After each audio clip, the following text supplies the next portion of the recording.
आटपाडी येथील स्वतंत्र पूल खुल्या वसाहतीजवळ विहिरीत मित्रांसमवेत पोहण्यासाठी गेलेल्या निशिकांत राजेंद्र जाधव वय वर्ष 21 या युवकाचा पाण्यात बुडून मृत्यू झाला।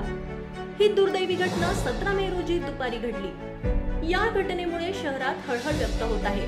याबाबत अधिक माहिती अशी की आज दुपारी 1 वाजण्याच्या दरम्यान निशिकांत आपल्या मित्रांसमवेत स्वतंत्रपूर वसाहतीकडे जाणाऱ्या रस्त्यालगत राहुल विलास राजमाने यांच्या विहिरीमध्ये पोहण्यासाठी गेला होता। अन्य युवकही पोहण्यासाठी तेथे आले होते, तर काही युवक पोहणे संपवून विहिरीतून बाहेर पडत होते। यावेळी निशिकांतने पुन्हा एक विहिरीत उडी घेतली। तो पुन्हा वर आलाच नाही। मित्रांनी काही वेळ तो वर येण्याची वाट पाहिली।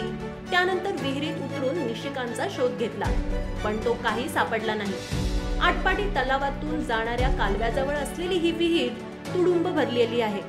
या विहिरीत 50 फुटापेक्षा अधिक पाणी आहे, त्यामुळे निशिकांतची शोध मोहीम राबवण्यास अडथळे येत आहेत। विहिरीतील पाणी काढण्यासाठी विद्युत पंप सुरू करण्यात आले आहेत।